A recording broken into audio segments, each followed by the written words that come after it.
Hey, welcome. I'm so happy you're here. I'm Dr. Ariel Hammond, and this is the Enrichment Entrepreneur, a podcast for current and aspiring entrepreneurs who are in the business of helping kids thrive. We're talking after school programs, summer camps, tutoring, enrichment, the people and places that show up for kids outside the classroom. I'm still building right alongside you, and that's exactly why we're here, to learn, grow, and figure this out together. Let's go. All right, welcome back to the Enrichment Entrepreneur. I'm your host, Ariel, and today I have the delight of interviewing Demetrius of Shoreview Chess in California. So to start, Demetrius, can you tell us your story, which is super interesting, how you got started in chess and how Shoreview got started?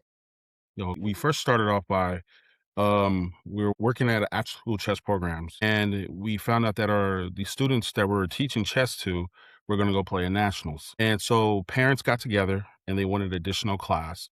And so we started doing classes in the backyards of people's homes. We started off with one home. We had to cap it off to, I remember, 10 students. And when those students went to do nationals, they did fantastic. And so the following year, we had more students they wanted to join, and then someone else offered a home. And so now we had two homes that we were pretty much getting top capacity. Mhm. So, and then from there, we decided, it was three of us at the time. We decided, well, three coaches, we decided to get a brick-and-mortar building and have a chess club just for kids. And the original thought to it was it to turn it into a training facility for kids that play national and international competition. And so we went and got the brick-and-mortar place. It was the first location was like 1,000 square foot building, and we were holding chess classes, oh gosh, Monday through Saturday. And it was just amazing. It was an amazing experience. And to this day, we still had it up and going. COVID slowed us down a little bit, but Mhm. then we ended up having to get the building back again. And then so far we've been doing very well. Yeah. So what's your story with chess? How did you get started playing? So how did I get started? Well, my mother first taught me how to play. Mm. That's how I started. She taught me how to play, but I didn't really take it seriously at the time. I ended up moving from Oakland to Delray, California, which is a little bit outside of Fresno. And anybody who knows Delray, it's just totally country. I mean, when I mean country, right across the street from me was a orchard of apples, and on the other side was a vineyard of grapes. I mean, it Mm. was just country. Mhm. And I started just playing I started playing chess with my uncle at the time. We would just play just to kind of bypass the time, and also my cousin was there too. And then I just started kind of getting better and gradually just getting better. When I came back to live in the Bay Area, back to Oakland, I remember I was walking in San Francisco. I was walking right there on Market and Powell, and they used to play chess on the street. And Mhm. someone said, "Hey," I said, I thought my mom was with me at the time. I was like maybe 15 years old at the time. I said, "Mom, I want to play one of those guys there." So we played, and the guy beat me, but the guy also noticed how good I was. Mhm. And then he said to me, there's a chess club that's near here. It's called the Mechanics Chess Club. He says, which is the oldest chess club in America. It's been around for Mm. 150 years. And so he said, why don't you go over there and just check it out sometime. And so in which that same day I went and did. And I don't know, I was just kind of just taken in, and I just said, oh, I like this game. I like this game. And I just been playing for it ever since. Yeah. Mhm. Yeah. So when you started teaching that first group, how many years ago was that? The first group, that was in 2006. So in 2006, I ended up at one point in time, I ended up quitting. I ended up quitting chess altogether. I just didn't play. I didn't play tournaments, didn't play at all. And now this is kind of a funny story. Even at that time, I also got married at the time. Mhm. And even my wife, she didn't really know like how deep into chess I was. So she just remembers she looked in the box and saw a bunch of trophies, but she's thinking those things are from like when I was teenager, right? Mhm. And so one day we were walking, we moved to a new place in Hayward, and we're just walking, and there's a Starbucks, and people were playing chess in there, right? And when I stopped playing, I was already for the views, I was already nine. I was rated 1950 to Mm. be an expert. It's already 2000, rated 2000 to be expert. So I'm already a little bit under an expert. That's when I stopped playing. So then I ended up, we're walking and we're passing the Starbucks, and she says, she looks at me and goes, "Do you want to learn that game?" Right? Because I'm standing there watching Mhm. it. I looked at her and I said, "Let me show you something." I walked in and I said, "Can I get a game in?" I said, "Can I get a game?" They're playing Blitz. And she just saw me beating person after person, person after person, just beating them. And they were like, everybody's like, "Who is this guy?" She was like, "Who is this guy?" And so from there, and that really connects because that's how I got started to teach kids. From there, from that group of guys that I met there, one of the guys was coming in and he just said, "Oh, we just got done teaching a after school class." I said, "Oh, you did?" I said, "I would like to do that." Right. And so I ended up teaching a class. I got hired and I started teaching the class. And at that time, I still didn't take it kind of seriously. I didn't take it kind of seriously at all. Yeah. Until one day there was this kid that was in the class that he uh he was having the hardest time. But I remember the moment where you look at something and you get it. He got it, and I just saw like the light just he just glowed like, I see it, I see it.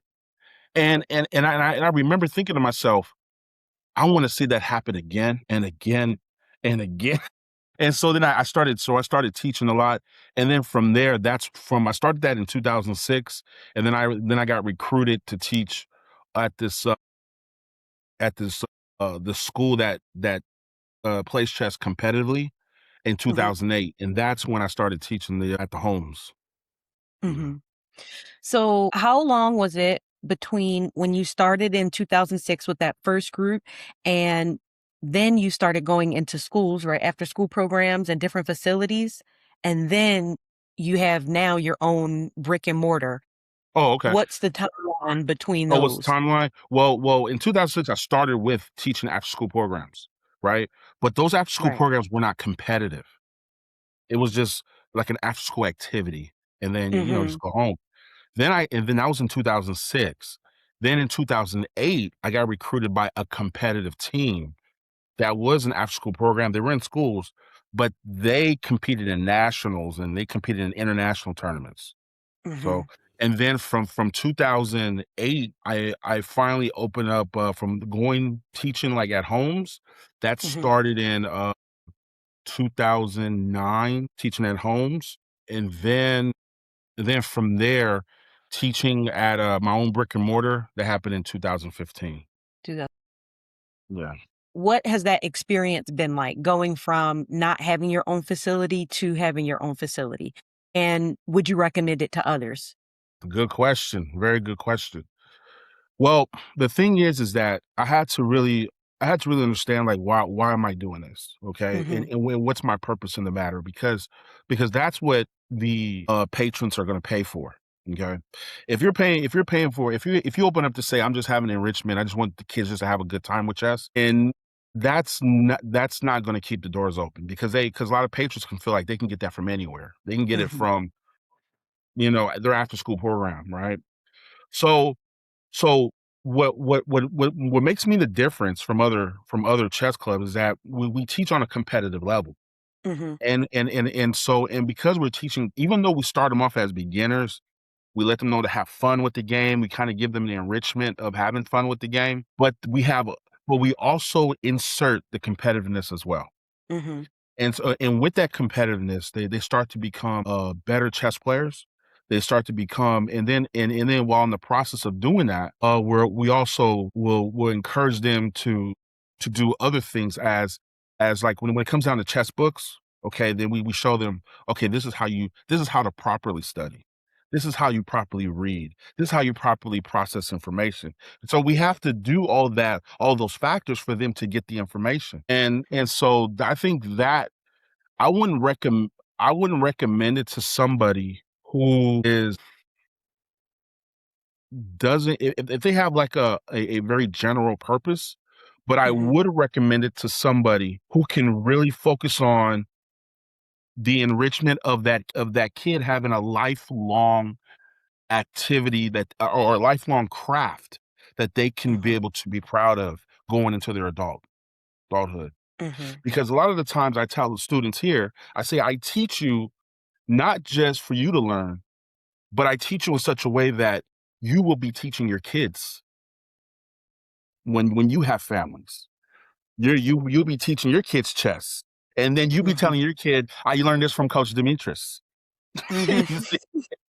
Do you think that having your own facility has been kind of critical for your programs to be differentiated from others so that you can have more time, more days out of the week, more flexibility for scheduling kids to practice more Oh, to be ready to compete and win on that competitive level? yes.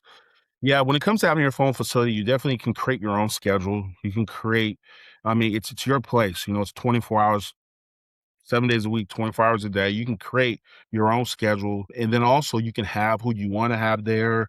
And then also too, you can also restrict who you don't want to have there. And that's another thing, so you have full power of having your own facility. But what comes with that is you gotta meet that lease payment, you know? Yeah. That's that and I think that's what would scare most individuals who get into this kind of business is, and it's a commercial lease payment.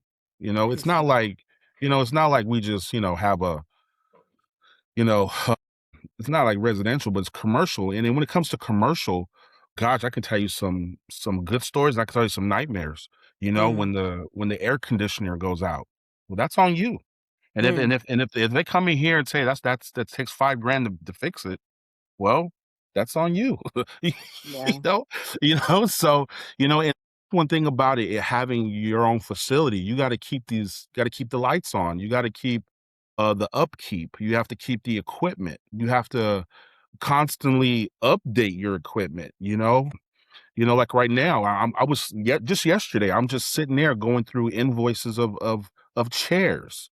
Some folding chairs Mhm. of 35 folding chairs. I mean, you got to Mhm. come with that. And then if it's a chess club for kids, yeah, they do destroy it. They destroy things. They spill things, and especially if you have something common would be my birthday is going to be this today, or is it okay that I bring cupcakes? I mean, you don't want to say no, right? Mhm. But Right. but you also know these cupcakes are going to be all over the place. Mhm.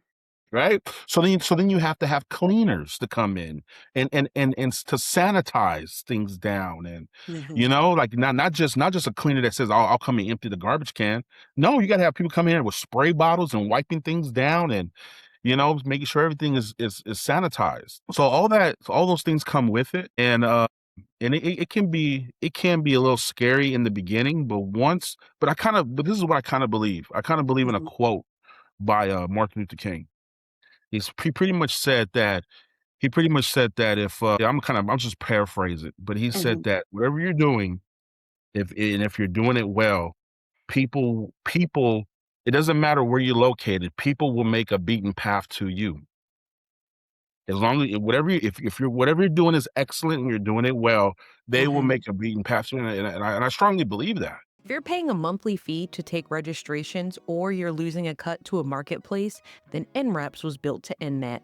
NRAPS is free for businesses, it's free to use, no subscription, no monthly fee, and no marketplace cut.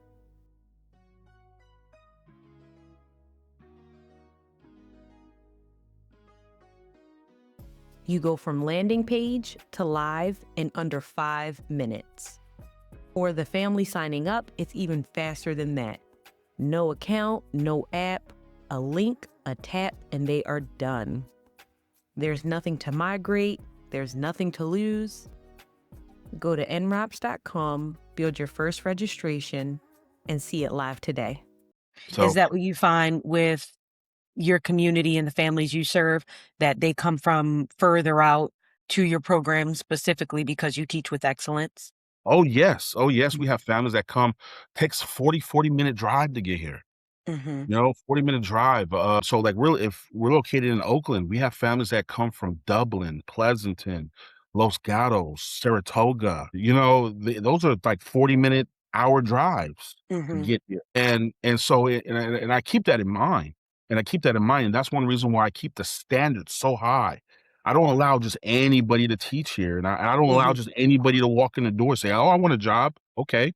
I have this rigorous process for anybody new to come here. I have a rigorous process, and even the coaches that are here, they've been with me. One coach been with me since 2015. The other coach, he's been with me since we started. Mm. But my process is, you have to volunteer first. Yeah. I don't just hire you. I don't care. I don't care if you're a master, grandmaster. I don't care what accolades you have. You got to come here and volunteer first, because you need to understand how we operate. I need the kids to know who you are. I need Mm-hmm. to see you in your temperament, how to with them. And before I even say, "Oh, okay, I'm gonna give you a class to you that you're responsible for," no, no, you gotta earn that, you know? So, Yeah. yeah. How does that process look? How long do they volunteer for before you decide if you want to add them to your team? Okay, usually it depends on what's their time schedule. So if they're doing, like, 1 class a week, then Mhm. maybe 2 months, 3 months. Okay. Okay. A bit of, like, how are they doing? Because they also each month we have coach meetings. Mhm. So in the coach meetings, we ask very detailed questions. We'll it's more like saying, "So how it so what do you," it's more like this, how it usually starts off. "So what do you think about so and so?" Right? And they'll say like, "Oh, I think he's a good student, whatever, blah, blah, blah," kind of general. Then comes, "Well, in the last tournament, he lost all three. Why did he lose all three?" And if you say, "I don't know," well, you might as well say you just put one foot out the door. Yeah. Because you so that's telling me that you're not connected to what they're doing. So Mhm. so that you're not connected to what's going on in the class. And the way that I give my measurements to the employees here, I measure you by a class, not a student. Mm. So I'll see, because we have like a rating system, and I'll see the rating system of the whole class, right? And I take that average, and I see if it's going up or down. So for you to just kind of say, "Well, I got 2 students that are doing well," that means nothing to me. Mm. If the other 8 are failing, right? Yeah. That means nothing. So and that's just one way of how we keep our standard high. We just keep it very, very high. Like I said, we do have 3 coaches here that's been really doing good, making a lot of progress with the students. And I really appreciate them. And keep in mind too, I pay them handsomely, you Mhm. know? If I appreciate you, I tell the coaches, "You have everything. Just request what you need, man. Just request. Let me know what you need to help you out." Mhm. Yeah. Mhm. So you look for first and foremost the outcomes that they have with the kids. So the Mhm. kids' growth more than anything else. Are the things that you're looking for while they're volunteering, or when you determine if they're going to be a member of your team, like their level of skill or how coachable they are or their personality, any Yeah. of those types of things? Yeah. I look to see the thing that I'm known to say is, can you deliver the message? Mhm. And how and I found out that I've came across different ideologies about that. I've came across individuals that would say, "Well, I'm the teacher, the student needs to come to the level of the teacher," right? Right. And then but I don't believe that. I don't believe a student needs to come up to your level. Mhm. If you're the teacher, you need to meet them at their level. Mhm. You're the one with the knowledge. You're the one with you're the the responsibility is on you. You're the one that needs to come to show them the message of what you're trying to teach. Mhm. Okay? And if they're not getting it, maybe because you're doing a terrible job. Maybe that's just what it is. So what I do is, keep in mind, I still give them all the help and assistance, if especially if somebody I'll get a coach will tell me, I'm having a lot of trouble with this one kid. Yeah, Mm-hmm. he is just giving me a lot of trouble. And so I said, okay, I'll assist you in it. I'll come and sit in the class. I'll come and just talk to the kid, or just see what's going on, you know? Mm-hmm. So sometimes you find out that some kids will have some additional things that will kind of prohibit them from learning normally, you know? And then you'll find that out, and by talking to the parents as well. And or like some parents, I remember one parent, brought him to the class and and but never told us that he had severe ADHD. We Mm-hmm. just kind of caught on to like, he's learning different. And so then I had to go talk to the parent, and then the parent said, yeah, he was diagnosed with ADHD. You never let us know that. Mm-hmm. We would have probably had a different approach. But because we pay attention to the progress of the kids, we pick up on how they're learning. We pick up on they're uh, how they're processing the information. Mm-hmm. Yeah. And so, how do you balance your team? As I understand it, they also have like full-time jobs outside Mhm. of coaching with you. So, how do you balance like your standards and expectations for their performance, knowing that they have full-time commitments outside of competitive chess coaching? Oh, okay. Well, what I do is whatever they do outside, because I understand they like that's their personal life, and that's just the decisions that they want to make. But so I don't really I kind of let them have that priority with that, because that's their careers that they're having, and Yeah. I kind of give them priority of that. But most of our classes are scheduled in the evening, so they're off work already. Yeah, yeah. So that's most of our classes. Our classes usually start at 5:30 and then going up. Yeah, and then we Hmm. have weekends as well, you know? Got it. How does marketing and enrollment look different for you in the competitive space versus where most people in this space are operating, which is the general enrichment, the introductory level classes? How do you keep your enrollment up? And what does marketing look like for you? Wow, that is a very good question. We have no marketing. Everything That's we a good do is answer. You're like, we don't need it. we have no marketing. We don't even advertise, we don't even gosh, I mean, because everything we do has been by word of mouth. Hmm. Every person that has came in here goes, "Oh, yeah, my neighbor said, oh, yeah, I heard this from our community," and that's how it's been for years. Yeah. I always think to myself, that's a good thing and it's also a bad thing. Okay. Good thing and bad. Okay. Why is it that? Because recently I got challenged on this. It's good because, that's like validation that you're doing a great job, Yeah. that, people are advocating for you. Hmm. Okay. Okay. Great. The bad thing is that for someone to walk down the street and go, what's this place? I have nothing to give them.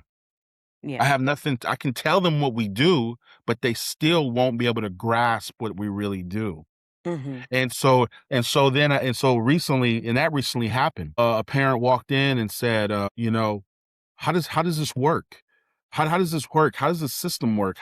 Who are the coaches? Who do you guys teach? Is there, they kind of went down the whole thing. But for those who've been part of it, they kind of understand it already, and they kind of just get in line with it. But Yeah. but for someone new who doesn't even know about the competitive world of the competitive chess playing world, Hmm. or they don't know, they wouldn't even it's like to them it's just like oh yeah, it's just like a chess class, right? But they would Yeah. but they wouldn't really understand what we really do here. To Hmm. them, I kind of think sometimes I think it's like glorified babysitting, but they don't get it yet, unless you have that parent that says, compared to the parent that goes, oh my gosh, my kid just won a state championship. Hmm. Well, how do they do that? They go to this chess club, and that's where they get all their help at. You see, now that kind of speaks for it. So when that person is walking in the door, they're like, my kid is going to be in the next state champion, and they don't even ask us about what systems they have. They're just like, here you go, bye. Mm-hmm. Whereas somebody where you have to explain our systems, sometimes it's they look at us like it's unbelievable.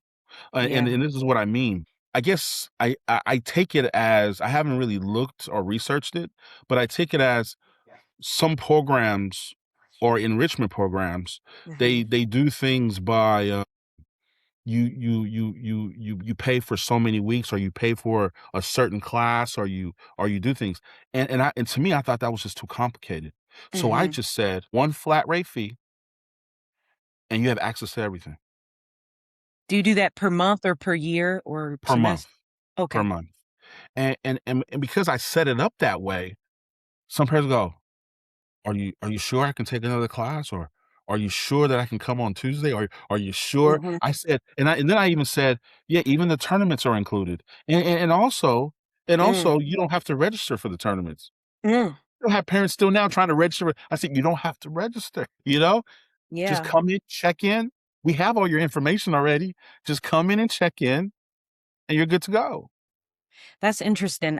I think that is yet another benefit of your approach is that it's not one and done, take this camp and then it's over, or just take this after school program one term and then it's over. They're learning compounds, and the relationship you have with the families and with the students can last years. So you can Yes. do like a monthly membership model, and then that irons out the seasonality that we have in this industry that kind of knocks quite a few people out of the game because they Yeah. aren't able to balance those ebbs and flows, right? You get the money at a certain point, but then you deliver the services much later than that, and it could be a drought sometimes.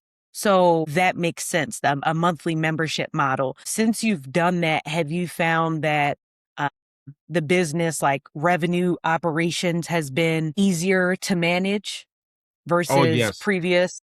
Yes, definitely easier to manage because I don't have to keep track of what how many classes you're at, or where you're at. I don't have to Mm, keep track at all.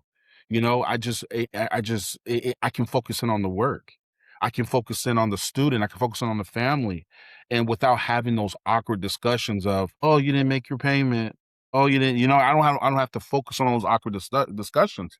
And sometimes I think that when you or kind of I think that anytime you have to talk to the parent about mhm. any kind of financial issues, you're kind of reminding them, "Do I really need this or not?"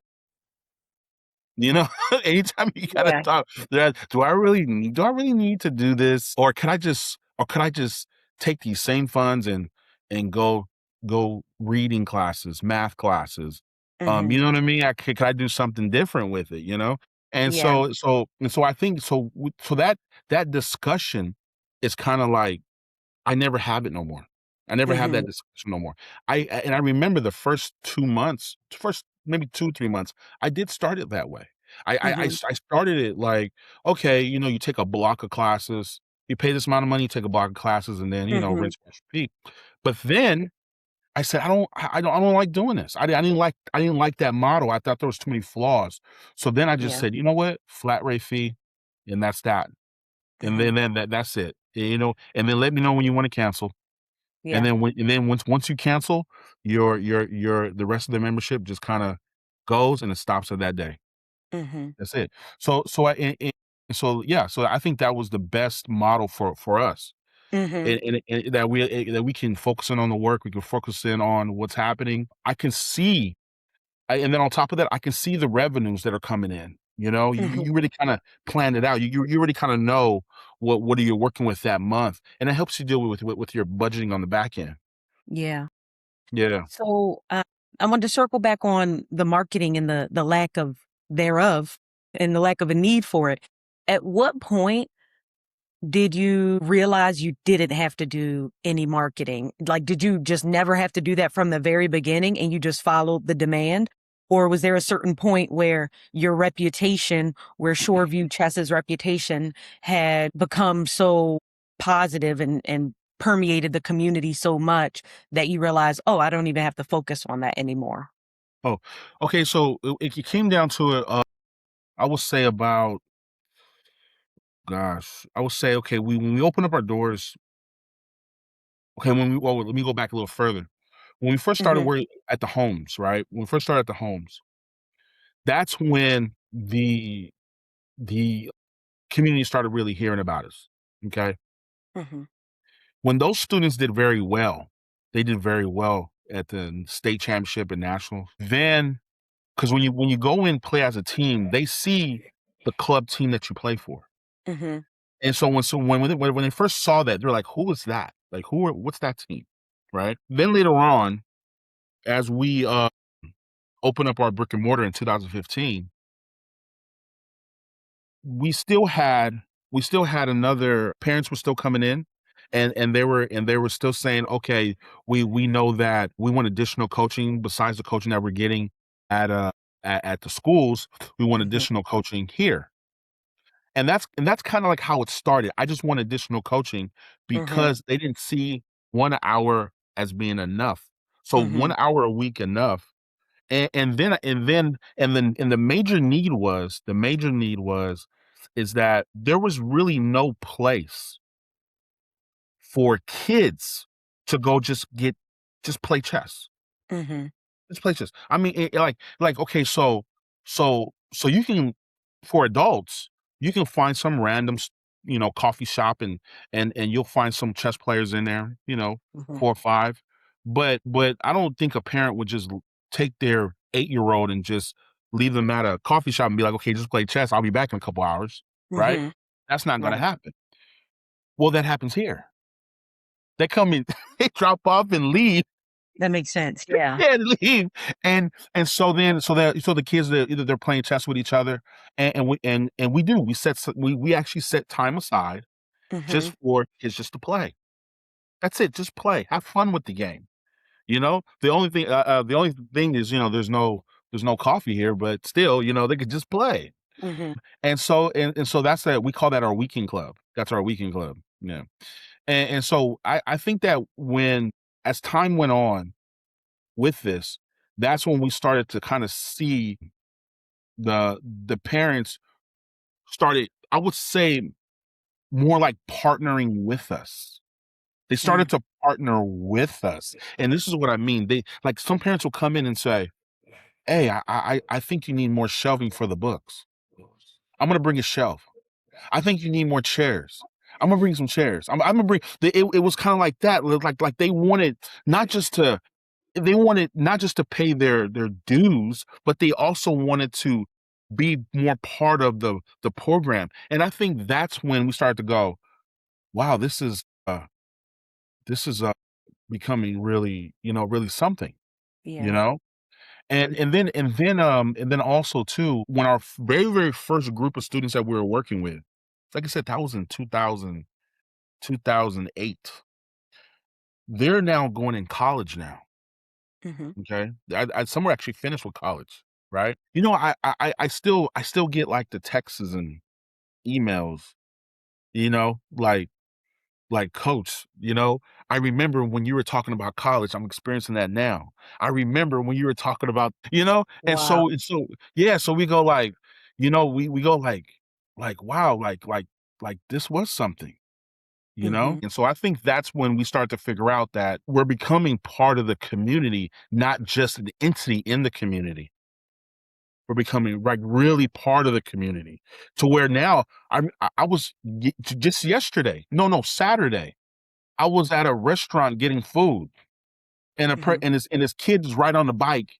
He's right on the bike, hits the brakes and goes and wants to like say wave hi, right? Like, oh, that's Coach Demetrius. Or that's coach because they start to recognize you in the community. I'm out Mhm. grocery shopping. Hey, how you doing, coach? How you doing? I went to a football game. Hey, coach, how you doing? You know what I mean?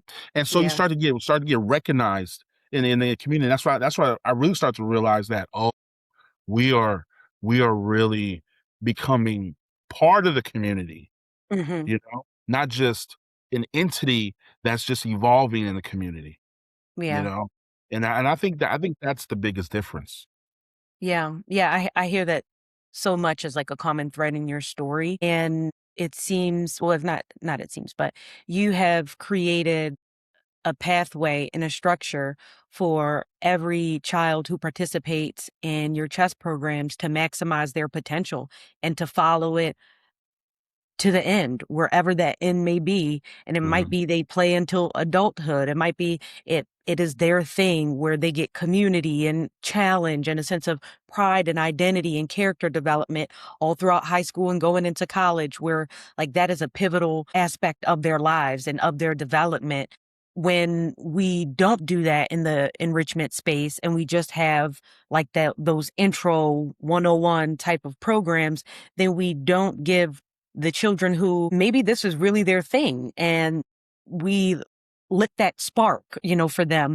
And if we don't have those additional opportunities for them to continue to learn and be challenged, then we miss out on the opportunity to become such a critical part of the community. Because what I hear Yes. in your story is like those maximized outcomes for the kids who stay and they practice a lot and they stay throughout the years. You see the ultimate potential outcome of you could be a national champion if you stay with this. And parents see that. That's a huge differentiator. When they see just the fun club that is, fall after school at their kid's school, they're not going to compare that with yours because with yours, you're producing national champions. And this other club they see as fun. So they're going to place a premium on yours. And when it comes time for budgeting and moving funds around, those fun, nice to have intro classes, they go Yep. away versus yours is treated more like a necessity Mhm. and they make room for that. So I think that's something a lot of us can learn from.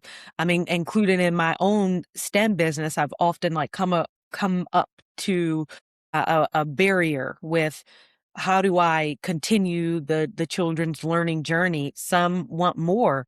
Some parents might want more private lessons or more challenge, and where are the opportunities where we can maximize that? And it also lends itself to a recurring revenue model as well. So it helps the business, it helps the outcomes for your business, which is a differentiator where you can be seen as more of a premium provider. So it's a really worthwhile strategic thought experiment for us in the industry to consider. So yeah, I see that so much with like how much success you've had with your business. It's because, well, not only because, but I think a big part of that is meeting kids where they are and following their full potential. Mm. And Yeah. and let me interject, and it's hard. Mm, I see why I understand why a lot of people steer away from it because it's difficult, it's frustrating. And it's not just 1 or 2, but it's 20, 30. You know? It gets frustrating. It's like, "Why is it working for this one and not working for that one? Why is mhm, it" and I go and those are my thoughts. I go to bed thinking about that, you know? mhm. "Why is it working for this?" I'm trying to tell you. You should see my notebook. It's just piles of piles, and because of of trying to figure out, what speaks, or like I said earlier, trying to figure out how to get the message to certain individuals who just either they think differently, learn differently, and you find out that just yesterday I had a class, and the first 20 minutes of the class we had a discussion. Mhm, The discussion was about consistency. That was it. And the mhm, person said to me, well, the person said, like, was one kid said, he showed me a game, right? mhm, From this grandmaster. And he says, look at this amazing how he did it. And I say, I say, you can play like that too. mm, And he goes, really? He says, I don't know about that. This is like really high level, right? And I said to him, I said, the only difference between that grandmaster and you is consistency. Just that's the only difference. He's yeah, not more talented, he's not more smarter, he's not more educated, he's not it's just consistency. And then I said, "You have to know what consistency looks like." yep, Consistency doesn't look like studying 4 hours a day. I said, "That's crazy." I said, "That's just you're just wasting time. You're performing." Consistency is I spend 15 to 20 minutes a day on my Mm-hmm. craft. And that's what I tell them. I said, you should be spending 15 to 20 minutes on just doing puzzles, doing some type of chess work, and that's it. Let it go. Consistency, right? And you'll be amazed on how far you get. And then I have to tell them, what is consistency of being not consistent? What does that look like? I said, how many times do you want to quit because you got upset because you didn't win a tournament? That's what inconsistency look like. With that I don't want to quit. I want to quit, right? That's what inconsistency like, because you got to understand all that's part of it, Yeah. right? All that's part of it. And so you have to be able to find ways to accept the loss, right? And I said that's okay, bro. That's why I'm here. Mm-hmm. To help guide you with that, right? Yeah. I said, tell me what you're thinking about. Tell me how you're feeling about, you know? And so then we Mm-hmm. can really, really talk about it, you know? Yep. Yeah. So as we wrap up here, usually I end with a question for those who are wanting to get started. Maybe they want to scale. And I think this answer that you just gave is a connection to that of like, what does it take, to get to the level of success you've had in your community? And if someone is just getting started or they're wanting to reach the next level, what's that piece of advice? I think there's legitimacy to saying consistency.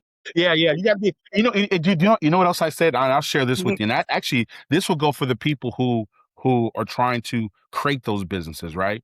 Try Yeah. to get, and this is what I said to the kids. I said, let me tell you what else consistency looks like.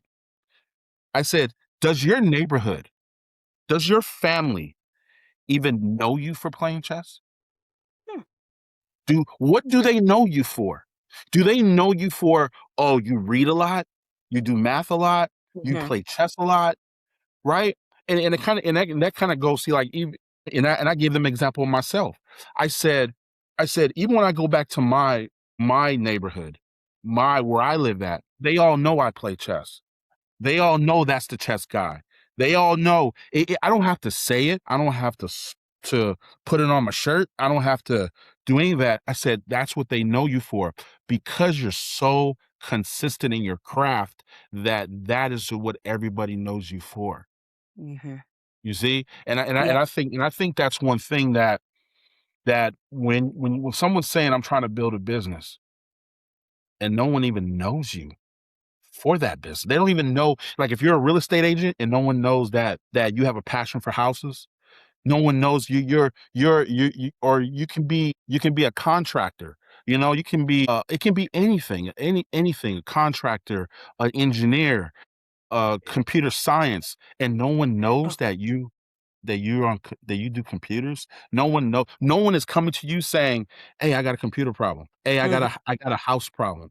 Hey, I'm trying to buy a house, but I don't." If you're not getting those questions that are to your craft, hey, that's a sign you're doing something wrong. Yeah. Yeah, yeah, Mm. sign. And so I think that being consistent will and it takes a level of dedication to your craft, Mhm. and then the people will praise you for it and pay you at the same time, you know? And that's usually Yeah. how it happens. That's how it Or happens.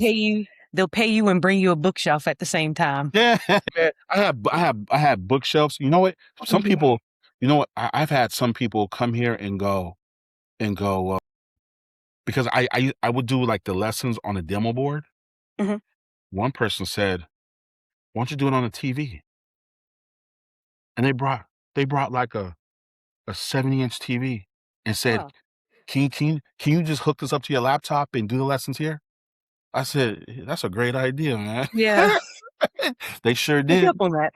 Mhm. Yeah, I think Yeah. that shows the level of impact when people see and experience so much value that reciprocity, it's a no-brainer because even that TV plus what they pay per month, it pales in comparison to the value that they get out of it for their Yeah. family. Yeah. Yeah, and you have to be willing to give back. You have to be willing to, you know, there's times I remember, this one time I ordered some chess books just for the club, right? While I'm unpacking them, this one student's looking at them, and it was a couple of students. There were like 2 or 3, and they're looking at them. And while I'm unpacking, I just said to myself, "What chess books you have at home? We don't have any. Here, here you go. There you go. Now you got one." You know, and be willing to give back. And I think that's highly important because now Mhm. you're adding the value. You're creating the value within your craft. And, you know, and like I said, the parents, even though the parents know, okay, they're coming there to learn, but then also too, it becomes more. It becomes like an extended family, you Yeah. know? Right. Yeah. And in a family dynamic, it's not tit for tat. You're not keeping a score of, I gave you this, you only paid for this, so you only get that. It's, you need it, I have it, here you go. And then they treat you the same way. Oh, hey, that could be improved. You want this TV? So that makes sense. Yeah. And that's a Yeah. good barometer for judging the impact that you're having and the value that you're providing in your community and to your customers. So if people want to learn more about Shoreview Chess or to follow your journey, where could they go to learn more? No, they can come to shoreviewchess.com. That's our website. That they can also do. We also have an Instagram page and we also have a Facebook page. Recently started up a YouTube page. Nice. I had a student say, "Why don't you do videos?" I said, "Well, I don't know how to do that." He says, "Well, I do." He says, "If I give them to you, will you post them?" I said, "All right, I will." So yeah, so I've been posting videos for he does them, but I post the videos. Yeah. And so so yeah, we're on YouTube, Instagram, Facebook, and then I keep a blog. So, but it's all Shoreview Chess. It's all listed in the Shoreview Chess. Okay, that sounds good. And we can find those websites in the show notes. So thank you so much, Demetrius. I learned a lot from this, and I'm sure our community learned a lot as well. Look forward to following your journey and your continued success at Shoreview Chess. Thank you so much. All right, thank you. And that's a wrap.